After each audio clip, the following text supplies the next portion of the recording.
Bonsoir à tous, bienvenue pour un nouveau live avec les becs-causes, les becs qui causent, qui osent, bicause, pourquoi, comment, parce que on se pose depuis le début de cette crise un certain nombre de questions et on avait envie de partager un peu le ressentiment de certaines personnes, des médecins, mais pas que des médecins. On a eu l'occasion de rencontrer une résistante ou une révoltée il y a quelques jours, et puis des personnes qui ne sont pas forcément dans le milieu médical. Ce soir, c'est un jour un peu particulier, d'abord parce que c'est le 18 juin, et le 18 juin, c'est l'appel à la liberté. Oui, alors c'est un autre 18 juin, à La Réunion, il y a eu une grande manifestation à la préfecture, où une délégation a été reçue ce matin, et à l'occasion donc cette liberté de voyager, puisque La Réunion, nous ne pouvons plus, sauf motif impérieux, sauf si vaccin. Et on avait envie avec les Bécos de se penser sur des personnes qui osent parler à visage découvert et qui se prénomment, qui font partie du conseil scientifique indépendant. Alors, on a tous vu un autre conseil scientifique qui draine nos heures de télévision et de radio en boucle quasiment depuis 18 mois, conseil scientifique. Et puis est apparu depuis 2 mois et demi un autre conseil scientifique, dit indépendant. Et ce soir, on avait envie d'en savoir un petit peu plus sur ce conseil scientifique, avec une des chevilles ouvrières, parce que pour faire ce conseil scientifique, je pense qu'il faut beaucoup, un minimum d'organisation. Et donc nous avons la chance aujourd'hui d'avoir avec nous Eric, docteur Eric Mena, donc un membre de ce conseil scientifique. Et ce que j'avais envie de te poser, Eric, c'est alors pourquoi un conseil scientifique, un autre conseil scientifique? Pourquoi ce mot d'indépendance? Est-ce que le conseil scientifique, l'autre, n'est pas indépendant? Et quelles sont la différence, quels sont les objectifs de ce conseil scientifique indépendant? Et si tu peux nous en dire plus, c'est vrai que ça nous aiderait un peu à comprendre pourquoi tout le monde n'est pas d'accord avec la gestion de cette crise, les traitements, etc. Alors, bonjour à tous, merci Philippe, je suis ravi de rencontrer de visu, puisque vous savez certainement que Philippe habite à La Réunion et moi dans la région toulousaine, et nous avons le hasard qui n'existe pas, fait qu'on a pu se retrouver ensemble ce soir, le 18 juin, c'est quand même très très symbolique.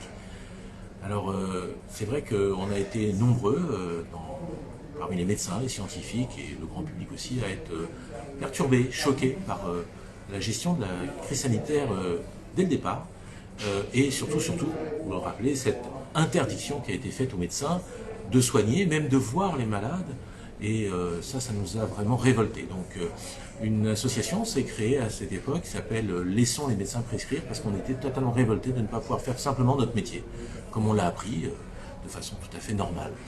De cette association, Laissons les médecins prescrire, a été édité un manifeste qu'on appelle le manifeste de la 4e voie, parce que à l'époque, notre président de la République nous avait proposé 3 solutions, et je vous avouerai que je ne me rappelle pas des 3 en détail, mais en gros c'était confiner, ne rien faire comme l'a fait la Suède, voilà. Et donc il avait choisi la formule la pire et la plus contraignante, c'est-à-dire confiner tout le monde. Voilà. Et vous vous rappelez de comment ça s'est passé en mars-avril 2020. Et nous, on avait proposé une 4e voie qui était tout simplement de soigner. Parce qu'on se rendait compte déjà que quand on soigne, eh bien, les gens vont bien, les gens ne vont pas à l'hôpital. Et on a une mortalité nettement inférieure. Ça a été largement démontré depuis d'ailleurs par tous les travaux, dont ceux du professeur Raoult. Donc voilà un petit peu comment les choses sont arrivées. Et puis de cette association, on a rencontré d'autres associations qui se sont créées en même temps, et on a créé la coordination santé libre, c'est-à-dire une coordination de toutes ces associations pour une santé libre, parce que nous étions vraiment en colère contre les décisions à la fois du gouvernement, du ministère, et ces décisions étaient toutes faites, toutes prises sous la direction de ce conseil scientifique. Et ce conseil scientifique était un peu sorti d'un chapeau, avec des noms pas toujours très connus. Et on se demandait, mais vraiment, pourquoi eux, qu'est-ce qui leur valait une qualité supérieure aux autres, de nous dire ce qu'on devait faire et pas faire. Et puis très rapidement, on s'est rendu compte quand même que leurs décisions, leurs affirmations, leurs interdictions aussi vis-à-vis des confrères étaient choquantes. Je me suis dit, mais comment se fait-il que des vrais scientifiques peuvent penser ça? Et on s'est rendu compte, beaucoup, ça a été largement repris par les médias, que la plupart des membres du conseil scientifique avaient des conflits d'intérêts, tout simplement, plus ou moins importants, mais souvent très importants, avec l'industrie pharmaceutique. Et on se disait, est-ce qu'ils sont vraiment objectifs et quel est leur niveau d'indépendance vis-à-vis des différents lobbies pour prendre de telles décisions. Et le plus choquant, par exemple, évidemment, à l'époque, c'était l'interdiction de l'hydroxychloroquine qui avait été... On a été le seul pays, vous ne savez peut-être pas, mais on était le seul pays à interdire la prescription d'hydroxychloroquine, un médicament qui a été prescrit à des milliards de gens. Il y a des milliards de prescriptions depuis 40 ans d'hydroxychloroquine, c'était en vente libre partout. Tous les militaires ont pris des tonnes de l'hydroxychloroquine pour partir en mission et personne n'a jamais été malade. Donc c'était vraiment choquant de voir cette interdiction. Et en même temps, au même moment, l'autorisation par le conseil scientifique du remdesivir. Alors c'est pas le conseil scientifique qui l'avait autorisé, c'était la NSM, l'agence du médicament, mais sur recommandation du conseil scientifique. Et d'ailleurs, parmi les plus grandes membres, les têtes principales de ce conseil scientifique, qui avaient validé et qui étaient venus à la télé pour dire oui, c'est formidable, le remdesivir, il faut le donner. Et en fait, peu de temps, alors qu'on n'avait aucune étude, on avait tout ce qu'on voulait sur l'hydroxychloroquine, c'était interdit. Le remdesivir, aucune étude, et il était autorisé, il était formidable. On n'a pas mis plus de quelques mois à se rendre compte que c'était un médicament inutile, dangereux, qui a créé des variants. Donc vraiment très très choqué de tout ça. Et la coordination Santé Libre s'est emparée de toutes ces questions, a mis en place d'ailleurs un protocole, enfin en tout cas une étude de la littérature sur le traitement ambulatoire précoce et a proposé, tellement nous étions choqués des positions du conseil scientifique du gouvernement, de créer un conseil scientifique indépendant avec plusieurs règles, que ce soit des scientifiques évidemment, comme ceux du conseil scientifique, qui regroupent tous les domaines de la science, avec des médecins qui traitent, parce que dans le conseil scientifique du gouvernement, il n'y a aucun médecin qui traite, ce sont que des gens qui sont dans des bureaux, qui font de la recherche fondamentale, mais qui ne sont pas au contact du malade comme nous le sommes, Philippe et moi par exemple, et puis surtout que tous les membres soient indépendants, et donc pourquoi? Pour simplement faire exactement le même travail que le conseil scientifique mis en place par le gouvernement, étudier tous les travaux, reprendre toute la bibliographie sur l'ensemble des données du Covid, de les mettre à la disposition de tous également et d'interpréter pour en tirer des conclusions. Et pour ceux qui ont regardé les lives du CSI, vous avez peut-être remarqué qu'à chaque fois, on vous donne les liens pour trouver les chiffres. On a encore eu une réunion hier et Pierre Chaillot nous a donné les liens de ces chiffres. C'est-à-dire que n'importe qui peut les reprendre et les vérifier, ce qui n'était jamais le cas avec ce conseil scientifique qui ne nous donnait jamais les données. On n'avait pas les données du remdesivir, on n'avait pas les données de la mortalité, on n'avait rien pour pouvoir comprendre d'où provenaient leurs décisions. Et ça, c'était vraiment très choquant pour les scientifiques que nous sommes. Nous, on n'est ni pour ni contre. C'est idiot, par exemple, d'être pro-vaccin ou d'être anti-vaccin. C'est totalement absurde. C'est un médicament comme un autre, on l'étudie, il a des avantages, des inconvénients, une efficacité, des effets secondaires, et on évalue la position de chaque traitement en fonction de ça. Il n'y a pas d'être pro ou contre. Quand on est scientifique, on n'est pas dans la croyance. Quand on peut croire, il y a des croyances à différentes choses, il y a des religions, on croit. Là, il n'y a pas de science. On peut être pour ou contre, mais en science, on n'a pas à être pour ou contre. On étudie de façon objective. Et c'est ça l'objectif du conseil scientifique indépendant, d'étudier les chiffres, d'étudier les données et de les retranscrire de façon audible pour le grand public, pour qu'on comprenne réellement où nous en sommes dans cette pandémie qui disparaît en ce moment, qui va peut-être réapparaître, qui avait disparu dans les mêmes conditions, dans les mêmes caractéristiques l'année dernière, sans vaccin. Donc, est-ce que ça disparaît en ce moment grâce au vaccin? Est-ce que ça disparaît grâce à la saisonnalité? Il y a des questions qui se posent là aussi. On n'est pas là pour faire des affirmations, on est là pour essayer d'étudier tous ces chiffres, de comprendre ce qui se passe. Voilà là, un petit peu la position de ce conseil scientifique indépendant. Alors c'est vraiment intéressant ce que tu nous dis, parce que finalement, c'est vrai que pour le conseil scientifique, on va dire gouvernemental, bon, il donne des décisions, mais c'est dans la plus grande opacité. Et ce qui est intéressant, pour en avoir suivi un certain nombre, comme beaucoup d'entre vous, de plus en plus nombreux d'ailleurs, le jeudi soir à 21h heure métropole, et là c'est suivi par des milliers de personnes, c'est revu en replay par des dizaines de milliers de personnes, et on a créé, vous avez créé une certaine demande, à tel point qu'on se demande comment vous faites pour tenir tous les jeudis. Parce que faut quand même, ça a l'air de rien, mais c'est du boulot. Alors, parle-nous un petit peu, Eric, de l'organisation, par exemple, comment ça se passe en pratique, toi qui es une des chevilles ouvrières. Ça se passe comme dans toutes les organisations, dans toutes les associations. Alors vous ne savez probablement pas, mais le Conseil scientifique indépendant, vous avez vu le joli t-shirt que j'ai retrouvé, un t-shirt que j'avais acheté il y a assez longtemps avec mes enfants, et ceux qui connaissent cette série américaine reconnaîtront le sigle.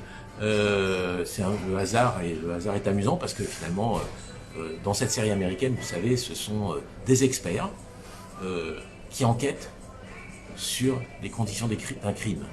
Et finalement, c'est un petit peu ce qu'on fait au CSI. Nous sommes des experts et nous enquêtons sur une situation qui ne serait pas loin, parfois, d'être criminelle. En tout cas, elle est choquante. Elle est perturbante. Alors, sinon, nous n'avons pas créé de structure officielle, nous n'avons pas déposé de statut. Nous sommes une association de gens bienveillants, motivés, totalement bénévoles évidemment, et nous nous organisons comme n'importe quel groupe d'individus. Il y a des gens qui sont un peu plus actifs que d'autres. Philippe est très humble en parlant de nous parce qu'il en fait partie, et il est aussi très très actif pour nous aider, pour intervenir, pour travailler. Voilà. Donc on est plusieurs à essayer de trouver les bons intervenants. Dans le CSI lui-même, on a une douzaine de membres officiels, et puis à chaque fois, donc on a un ou deux membres du Conseil scientifique indépendant qui interviennent sur des sujets de prédilection, chacun a les siens.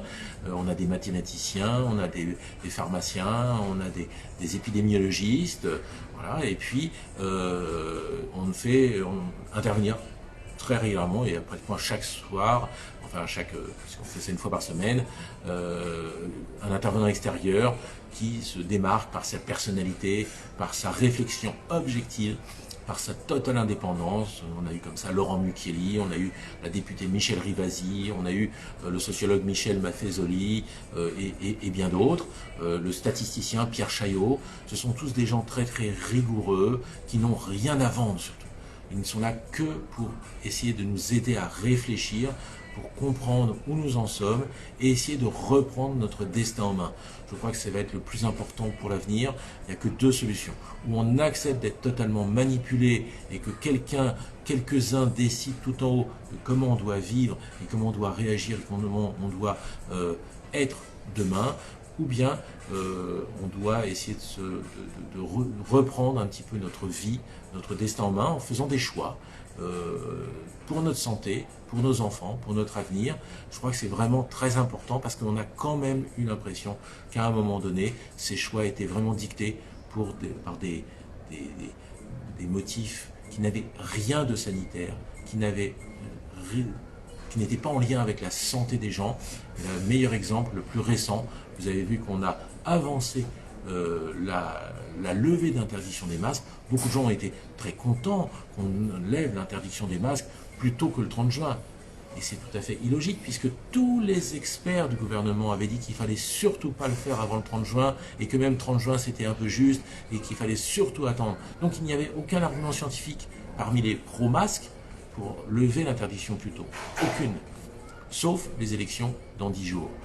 Et je suis désolé, mais moi je suis choqué que les décisions que l'on prend, qui impactent tellement notre santé, soient prises pour des raisons de politique, pour des raisons d'économie, de lobby, d'argent, et pas pour des raisons purement scientifiques et sanitaires. Je suis persuadé, je fais partie des gens qui sont persuadés que le masque à l'extérieur ne sert strictement à rien. Toutes les études sérieuses sur le sujet ont montré que le port du masque à l'extérieur était sans aucun impact sur l'épidémie et sur la transmission du virus. Donc on aurait dû lever cette interdiction bien plus tôt pour des raisons scientifiques. Mais en tout cas, là, lever cette interdiction 10 jours plus tôt, ce n'était que pour des raisons électorales, que pour des raisons politiques. Et je suis choqué qu'on prenne des décisions qui impactent la santé des Français uniquement pour ces raisons-là. Et c'est dans ce sens-là que le Conseil scientifique indépendant a été mis en place aussi, pour essayer d'avoir une vision strictement scientifique, strictement objective sur la situation. On n'a rien à vendre. Si le masque peut être utile dans certaines conditions, nous le dirons. Pour l'instant, les études montrent que le masque n'était pas utile, n'était pas efficace à l'extérieur. Certains pays comme la Suède ont parfaitement démontré aujourd'hui. Pour autant, on a enfermé des enfants, on a enfermé des gens, des asthmatiques derrière un masque depuis des mois. C'est des choix. Il faudra quand même qu'on comprenne pourquoi on a fait ces choix. Merci Eric, et puis il faut bien voir que ce conseil scientifique c'est un peu l'iceberg, mais que sous l'eau, sous l'eau, je ne sais pas si c'est la bonne. Il y a énormément de gens qui travaillent dans des collectifs médecins, des collectifs citoyens. On peut citer éventuellement, on ne va pas tous les dire, mais Violaine Guérin qui était quand même à la base, et puis Louis Fouché dans le CSL, et que ils sont pas forcément très médiatiques, au moins pour Violaine Guérin qui a fait un choix de travailler dans l'ombre, et nous l'en remercions. D'autres ont fait le choix et parfois obligés d'être plus médiatiques. Mais le CSI n'est que l'émanation de tous ces gens-là qui travaillent depuis des mois et des mois et des mois, et puis des gens qu'on ne connaît pas d'ailleurs, mais dont on apprécie leur soutien, parce que sans eux, finalement, le CSI n'existerait pas. Et le CSI, donc toutes ces capsules, les capsules c'est des interventions de 15-20 minutes avec des questions dans le chat, c'est pour ça que c'est intéressant de faire dans des lives. Vous pouvez les revoir sur le site Réinfo Covid. Tant que les chaînes ne sont pas censurées, vous savez que quand on a des chaînes, et le Réinfo Covid le sait bien, Louis Fouché le sait bien, c'est que la censure ça existe dans ce pays, et que pour l'avoir vécu, un certain nombre d'entre nous, on sait ce que c'est que la censure, c'est quand on n'est pas dans la doxa, eh bien on nous dit carrément, vous n'êtes pas dans la doxa, vous n'avez pas à exprimer votre opinion. C'est quelque chose que nous ne connaissions pas il y a encore 1 an et demi. Voilà, donc merci beaucoup Eric. Je vous rappelle que ces CSI, c'est tous les jeudis soirs, 21h30 Métropole, 21h Métropole, 23h Réunion, que vous pouvez retrouver en replay ces capsules sur le site de Réinfo Covid. Et puis, nous, on refera de temps en temps des choses, des lives sur Instagram. Une seule condition, c'est que ce ne soit pas des zooms, donc on veut toujours quelqu'un en présentiel, des scientifiques, des scientifiques, et puis de plus en plus, il y aura des citoyens qui ont des choses à dire, des musiciens, des artistes, des médecins, etc., qui n'ont pas forcément eu la parole pour l'instant. Et voilà, donc vous pouvez revoir toutes ces lives sur notre chaîne YouTube, qui n'est pas encore totalement censurée, Kolkov Med 974 ou notre chaîne Odyssée qui est a priori non censurable, Kolkov Med Réunion, et je vous invite à vous abonner au maximum à ces deux chaînes, et puis aussi à Instagram 819. Merci Eric, à bientôt, bon courage à toi, bon courage à tous ceux qui travaillent dans l'ombre, et puis qui sont tout aussi importants parce qu'on a besoin d'être nombreux et on a besoin de toutes les chevilles ouvrières, voilà, pour continuer à transmettre ce message, faire tourner l'information, éveiller les consciences. Et prenez soin de vous. Merci, à bientôt, au revoir. Au revoir.